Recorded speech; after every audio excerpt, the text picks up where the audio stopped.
ఓ ప్రభువా, నీవే నా తల ఎత్తువాడవిగా ఉన్నావు. ఓ ప్రభువా, నీ వల్లే నేను నా తల ఎత్తుకుంటానయ్యా. నీవే నాకు గౌరవమును తీసుకొస్తావయ్యా అని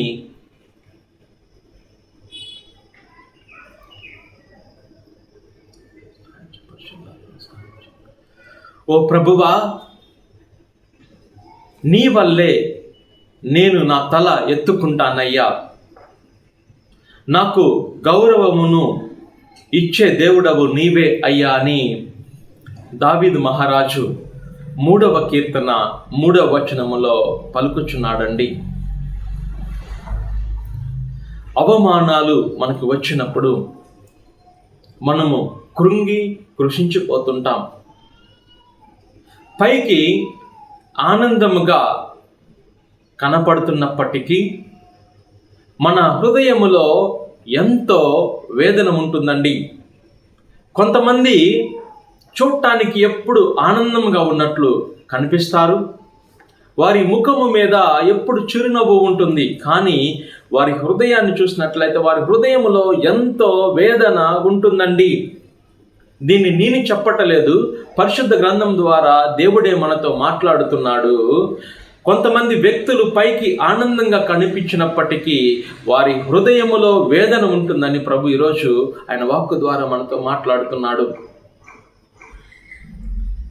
అవమానాలు మనకు వచ్చినప్పుడు మనము కృంగిపోతుంటాం. అవమానాలు వచ్చినప్పుడు ఎందుకు బ్రతకాలి అని మనం అనుకుంటాం. నాకు పరువు పోయింది, నేను ఎవరి కోసము బ్రతకాలి, అందరు నన్ను చూసి హేళన చేస్తున్నారు, నేను ఎవరి కోసము బ్రతకాలి, నా జీవితానికి ఇంకా అర్థం ఏముంది,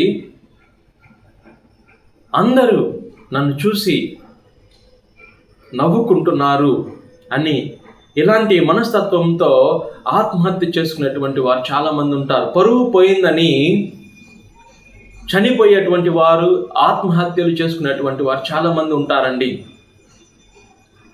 ఈరోజు ప్రభు నీతోనే మాట్లాడుతున్నాడు. నీకు కూడా నువ్వు కొన్ని సందర్భాల్లో అవమానాలకు గురయ్యావా? నీ పరువు కూడా నువ్వు పోయిందా? ఈరోజు ప్రభు నీతోనే మాట్లాడుతున్నాడు. నీకు గౌరవమును మరలా తీసుకొని వచ్చే దేవుడను నేనే. సమాజము నిన్ను చూసి నవ్విన నోర్లే రేపటి రోజు నిన్ను హెచ్చిస్తాయి. ఎవరైతే నిన్ను తృణీకరించారో వారే నీ వైపు చూస్తారు. అలాంటి రోజులను ఇవ్వగలిగినటువంటి దేవుడను నేనే.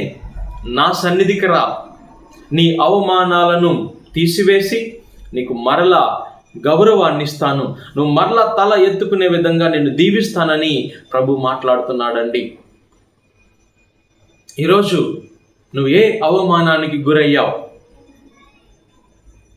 నిందల పాలయ్యావా? భయపడవద్దు. ప్రభు కోసము బలంగా నిలబడు.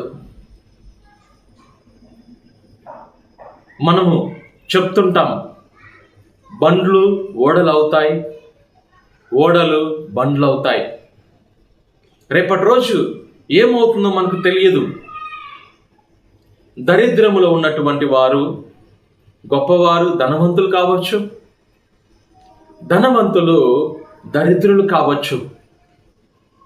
గొప్ప పేరున్నటువంటి వారు అవమానాలు పాలు కావచ్చు, అవమానాలకు గురైనటువంటి వారు మరలా గొప్ప పేరును తీసుకొని రావచ్చు.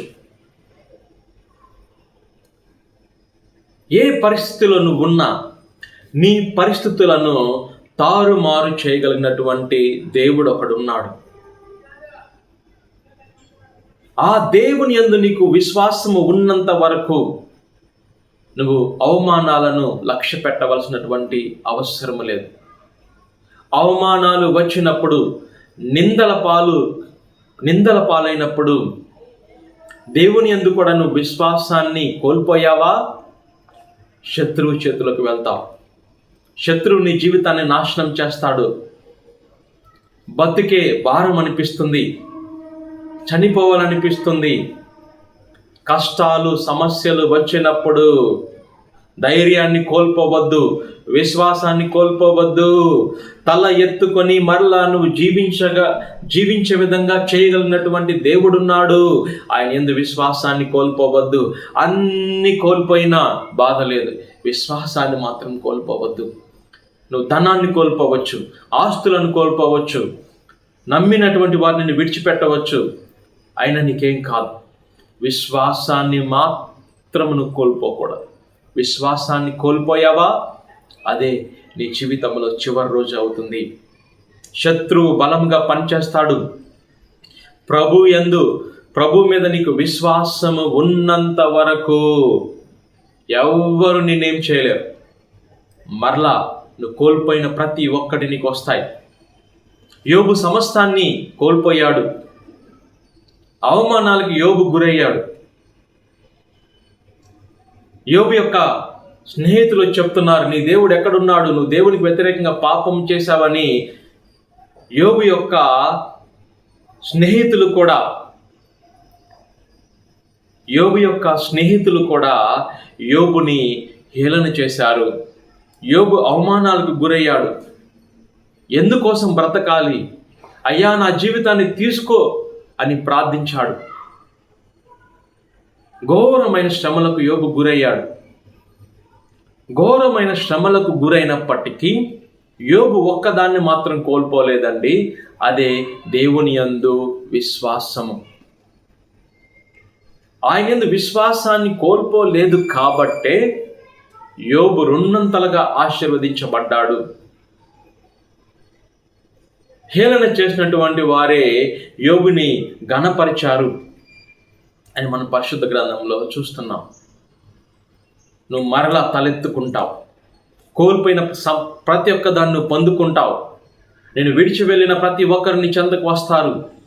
దేవుని యందు విశ్వాసము కలిగి జీవించు, ఆయనే నిన్ను ఘనపరుస్తాడు.